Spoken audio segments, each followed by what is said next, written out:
Hello नमस्कार હું ભૂમિ ચૌધરી આ વિડીયો એટલા માટે બનાવી રહી છું કે આપણા શિક્ષણ જગતની એક ખાસ મહત્ત્વની વાત કરવા માટે રોજબરોજ કંઈક ના કંઈક શિક્ષણ ખાતાની વાત કે કંઈ પણ નિવેદન વચનો આવતા જ હોય છે અને એક ખાસ વચન આપણા શિક્ષણ જગતના પૂજનીય એવા રામ ભક્ત સમજી ગયા ને કોની વાત કરી રહી છું. એમનું એક નિવેદન હતું, એમનું વચન હતું, સાંભળો જરા. શિક્ષકોની કાયમી ભરતી ક્યાં? શિક્ષકોની ભરતી તબક્કાવાર કાયમી ભરતી દર વર્ષે 15 જૂન અને આજુબાજુ દર વર્ષે અમે કરવાના છીએ. કેમ કે રિટાયરમેન્ટ જે શિક્ષક મિત્રો થાય છે એની ખાલી જગ્યા પડતી હોય છે એ પ્રમાણે વેકઅપ અને શબ્દો કરવા માટે દર વર્ષે તબક્કાવાર ભરતી કરતા રહીએ. સાંભળ્યું? 15 જૂન ની કયું વર્ષ? દર વર્ષે. અને રામ ભક્ત કેવો? પ્રાણ જાય પણ વચન ન જાય.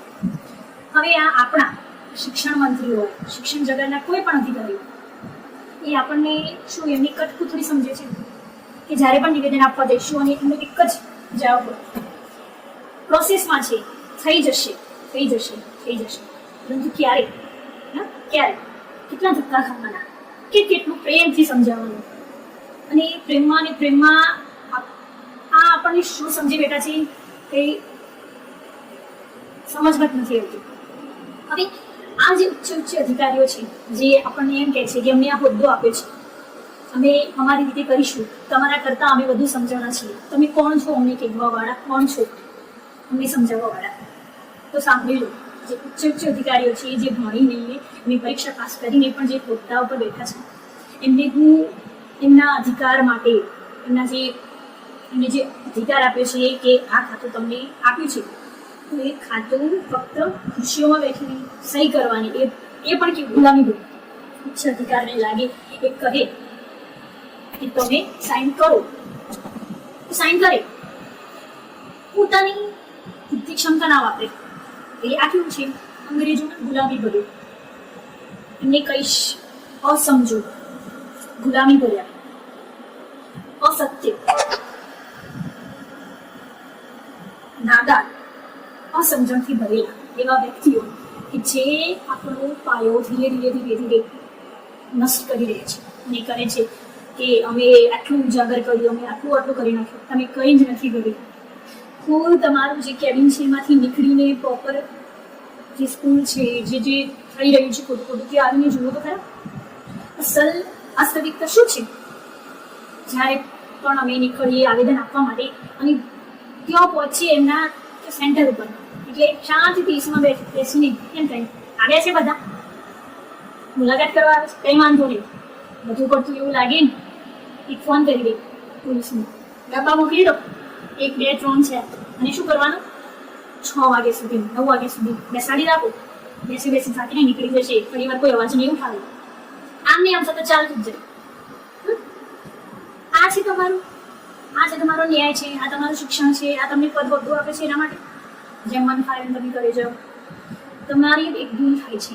તમે એમ કહી રહ્યા છો કે અમારું એકમ જે ખાલી પદો હતા એ બધા ભરાઈ ગયા છે, કોઈ જગ્યા ખાલી નથી.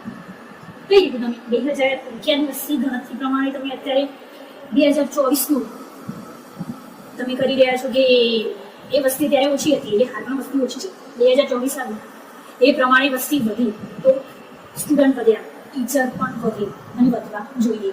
શાળાઓ ખાલી નહીં, શાળાઓ ભરાવી જોઈએ, એ પણ વ્યવસ્થિત વર્ગખંડ સાથે. એક ક્લાસમાં 50 થી 60 ના એક શિક્ષક ખોટું છે.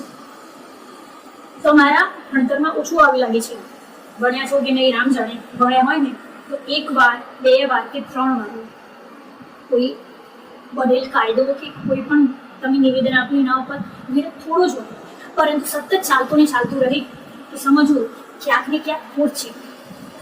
સમજો, વિચારો. ખુદથી નથી થતું તો બોલાવો, તમારી મીટિંગ રાખો કે અસલમાં થઈ શું રહ્યું છે. આપણે પોતાના જ ઘરના આપણી સામે વિરોધ કરી રહ્યા છે તો કંઈક તો ખૂટતું હશે ને, તો બોલાવો, એમને પ્રોપર બનાવો. તમે જ્યારે આટલા વર્ષ પછી અમારી એક્ઝામ લીધી શિક્ષકોની તો કોઈ પણ નોટિસમાં કર્યું હતું, નોટિસ આપ્યું હતું કે તમે પરીક્ષા 20 કરી આપશો ટૂંક જ સમયમાં, પરંતુ તમને જ્ઞાન સહાયક માટે લઈશું 11 મહિના માટે, કર્યું હતું? નતું કર્યું. તો પછી આ તમારી જે કાળા કાયદા સમાન જે તમારી ચાલી રહી છે નીતિ રગે રગમાં એ આખા તમારા સ્તરમાં પછી અચાનક ક્યાંથી આ કરાર આધારિત કઈ રીતે? પહેલા તો અમને એ સમજાવો. અમને કોઈ વાંધો નથી ના હોત જો તમે અમારી એક્ઝામ લેતા પહેલા એટલું લખ્યું હોત અંદર કે તમારી જે એક્ઝામ પછી જે તમને લેવાના છે 11 મહિના જ્ઞાન સહાયક માટે લેવાના છે, એવું કેવું પડે ને. અમારું સપનું પહેલાથી હતું કાયમી શિક્ષક બનીને અને સારું ભણીને ભણતા જ રહી. શિક્ષકનું કામ છે ભણવું, ભણતા રહેવું, કંઈક ના કંઈક નવું જાણવું અને જણાવવું. આ અમારા સપના ઉપર તમે પાણી નહીં બધું જ ફેરવી નાખ્યું છે. અમે શિક્ષક છીએ ફક્ત નામના. શું કરવું? કઈ રીતે બની કેવું ને કોઈ કહે છે શિક્ષિકા આવ્યા, શિક્ષક આવ્યા, પરંતુ અમને પૂછો અંદર શું રીતે છે. અમને એવું લાગે છે કોઈ અમારી મશ્કરી કરી રહ્યું છે. આ સત્ય છે. આ કોઈ ઉપર સલી વાતો નથી. તમારી જેમ બેઠા બેઠા એસીમાં બેઠા બેઠા ક્યારે ઘરમાં બહાર નીકળીને તો કંઈ કશું જ નથી. એવા અભણો અત્યારે અમારી સીસીની તૈયારી કરવી પડે છે, એક્સ્ટ્રા તૈયારી કરવી પડે છે. અમારી સાથે છે અત્યારે લાઇબ્રેરીમાં વાંચવા જાય છે. કેમ? એક કાયમી એક જોબ નોકરી લેવા માટે કાયમી. હવે તો એ જે શિક્ષક બનવા માટે જે યોગ્ય હતા એમનામાં એટલી આવડત છે ને કે ન પૂછો વાત. છતાંય ડેલી લાઇબ્રેરી જઈને કે ઘરે જઈને પ્રોપર તૈયારી કરે છે બીજા લેવલની. એમનું જે ધ્યેય હતું એ હટીને બીજું કરવું પડ્યું. કેટલું વીતે છે એમને પૂછો, એમની ઉંમર પણ આવી રહી છે તો બી પ્રેમથી બસ સર અમારા પૂજનીય અમારા વંદનીય સર તમને આવેદન આપે, આ કાગળ છે આપ્યું, આમ ઊભું રહીને દર ફેર અમારી વાત કરવા જવું પડે છે અને એક જ જવાબ મળે છે ચાલુ છે, થઈ જશે. બસ રસ્તામાં જ છે. અરે કેટલા રસ્તામાં છે તમારું? થાકી ગયું છે અત્યારે તો. નીકળવું હોય તો પણ શું કહીને નીકળવું? કે ચાલ આંદોલન કરવા. આ કોઈ સારો શબ્દ છે? પોતાનો દેશ છે, પોતાનો પરિવાર છે, તો બી તમે આ રસ્તે અમને ચડાવો છો એક શિક્ષકને. આ જે તમારી બધી કૂટનીતિ હતી એ પહેલાથી જાહેર કરી દેવાની. હજુ પણ કહું છું, હજુ તમારી નીતિઓ બદલાતી રહેશે, હજુ પણ કેટલું આવશે. પહેલા જાહેરાત કરી દેવી, પહેલી જાહેરાત કરી દેવી કે આ રીતે છે, આવી રીતે પ્રોસેસ છે. આ રીતે તમે જે કરી રહ્યા છો ને કે જે શિક્ષક તો પ્રેમથી ભરેલો હોય ને એ શાંતિપૂર્વક વિનયપૂર્વક બધું કરે. કેમ અમે માણસ નથી? શિક્ષક એટલે મનુષ્યમાં બનતા મનુષ્યને બધું જ હોય. ગુસ્સો પણ હોય, ઘૃણા પણ હોય, પ્રેમ પણ હોય, બધું જ ભરેલું. તમે કેટલી કસોટી કરશો અમારી? ક્યાં સુધી પ્રેમપૂર્વક? ગાંધીજી જેવા વિચારોવાળા હોય અને પછી ભગતસિંહ વાળા વિચારો થતા વાર ના કહે છે કે આતંકવાદી બન્યા છે, આમ બન્યા છે. અમુક હશે એવા કે એમાં જ એમની મજા આવીને બની જાય છે, પરંતુ એમાંથી પણ કેટલાય લોકો કે પોતાના પર યુતિ હોય, પોતાનું જે સત્ય હોય એના ઉપર અસત્ય અન્યાય કરીને જે એમના ઉપર ગુજારવામાં આવ્યું એમની રીતું, ત્યારે જે ખોટા અવળા રસ્તે પર ચડે છે એમ જ કોઈ નથી ચડી જતું. તો ખુદ મરી લો તો પછી મારી લો અને પછી બીજો રસ્તો અપનાવે છે મારવાનો. ચૂ ઓર ડાઈ, આ બેમાંથી હું મતલબ કે અત્યારે જે કળિયુગ છે એમાં એ પોતાના ઉપર ને પછી એની ઇફેક્ટ ઊંધો પડે છે. એ કંઈ અવળા રસ્તે ચડી જાય છે ને ઊંધા કામ કરતું થઈ જાય છે. તો હવે આ બધું જે મેઇન છે ને આજે સરકારે જે બધું રચ્યું છે એમ જ મન ફાવે એમ જ આનાથી એમને જે પદો આપી દીધા છે કે જેમને પૂરું નોલેજ નથી એ લોકોને જ્યારે આ પદ આપવામાં આવે ત્યારે એ નથી વાપરતા. બસ એમ જ બેઠા બેઠા એ કરો છો શું? હે મિટિંગોમાં જાઓ છો? કેવી મિટિંગ? ફૂલહાર કરવા જાઓ છો, કટિંગ કરવા જાઓ છો, ઉદઘાટન કરવા જાઓ. આ કામ છે તમારું? એ કામ પહેલું નથી. તમારું પ્રોપર કામ છે શિક્ષણ મંત્રીઓ તેમને શિક્ષણ જગતમાં શું સુધારા વધારા કરવાની જરૂરિયાત છે પ્રોપર રીતે. ખાનગીકરણ કરીને ખુદના જેબ ભરવાની કોઈ જરૂર નથી. કેટલા સમય સુધી અમે ગાંધીવાદી બની રહીશું? પ્રેમથી કહીએ છીએ. આમના આમ એક વર્ષ નીકળી ગયું, આટલું બધું તો અત્યાચાર હોતો છે. આ એક જાતનો અત્યાચાર છે. તમે કહો છો અમે લાઠીચાર્જ નથી કરતા, આમ નથી કરતા, પરંતુ અમને મેન્ટાલિટીથી મારી રહ્યા છો. ત્યાં સુધી સહન કરીએ. બધા પ્રેમથી આવે છે, બધું ભરીને આવે છે, તે આવે છે એટલે પછી એક જ ફોન હોય, આઈબીન બધા મૂકે ઓકે. શું કરે છે કે આવે મેન લીડર આવી ગયા, એમને લઈ જાઓ એટલે એ જશે, એમને પૂરી રાખશે એટલે પેલા બધા ઓટોમેટિક પૂરી જશે. તમે કોને તોડી રહ્યા છો? કોને તોડી રહ્યા છો? આજે તમે પદ ઉપર છો લાઈફ ટાઈમ માટે કે તમારી પેઢી દર પેઢી પર નથી રહી. ક્યારેક રિટાયર થશો ને એટલે રાજીનામું તો આપવું પડશે. એટલે શું કરશો? અને એ જ ટાઈમે તમારા જોડે જ્યારે મળી નહીં હોય, તમારી જોડે કોઈ સગવડ નહીં હોય, ત્યારે તમે શું કરશો? સરકારીમાં તમારા બાળકોને મૂકવા જ પડશે. ત્યારે તો તમે પ્રાઇવેટમાં મૂકતા, આજ નહીં તો કાલ તમારે સરકારીમાં મૂકવા પડશે ને. એટલે ક્યાંથી લાવશો? તમે સરકારી જ ખોખલું કરી નાખશો, બધું બંધ કરી નાખશો તો પછી કઈ રીતે? અત્યારે તો કેટલાય વિદ્યાર્થીઓ ભણવાનું મૂકી દે છે. કેમ? પૈસા કોણ આપે એટલા કોણ ખર્ચા કરે?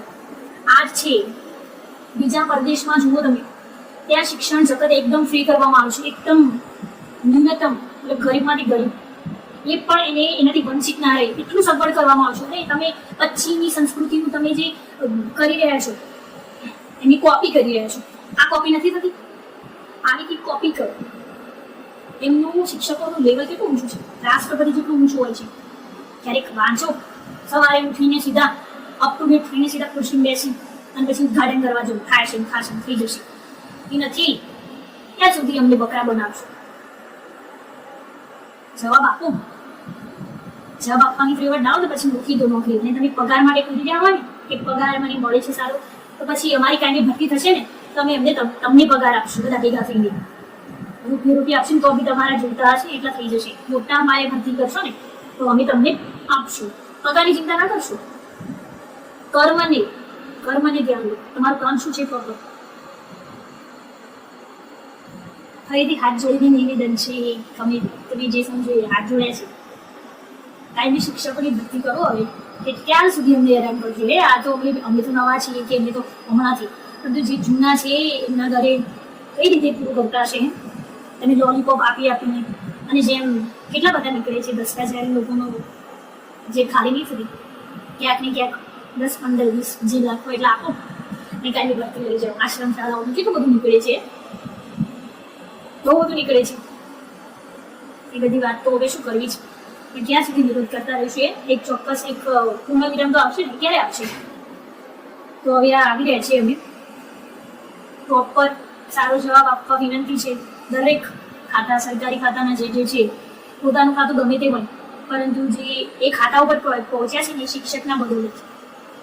તો એ શિક્ષકો ઉપર જરાક અત્યાચાર થઈ રહ્યા છે, તો થોડુંક ધ્યાન આપજો અને સાથ સહકાર બધા જ આપજો. વિનંતી છે જે અમારા પૂંછીને વગેરે જે શિક્ષણ ખાતાના બધા જ છે અધિકારીઓ, અમારા PM, CM બધાને પણ એ ઉચ્ચ જે કામ કરી રહ્યા છે એ તો ખૂબ વંદનીય વાત છે. પરંતુ આ પણ જે આપણું ખાતું, મતલબ આપણું જે સ્તર જે ખોખલું થઈ રહ્યું છે, મેન છે શિક્ષણ અને શિક્ષક, એને બચાવવા વિનંતી છે. અમને અમારો હક આપો. કોઈ ભીખ તો માગતા નથી, પ્રોપર મહેનત કરી છે. તો બસ આ જ દરેકની પ્રાર્થના છે કે જલ્દીથી જલ્દી અમને કાયમી મોટા પાયે દરેક વિષયની, દરેક ભાષાની સારી એવી જગ્યા આપીને દરેકનું ભવિષ્ય ઉજ્જવળ બને અને આપણું સરકારી જે શાળાઓ છે એમને ડૂબતા બચાવવા દરેકને નમ્ર વિનંતી છે. બધા જોડાઓ અને અમને ન્યાય આપો. જય હિન્દ, જય ભારત. બચાવો શિક્ષકને. જય હિન્દ.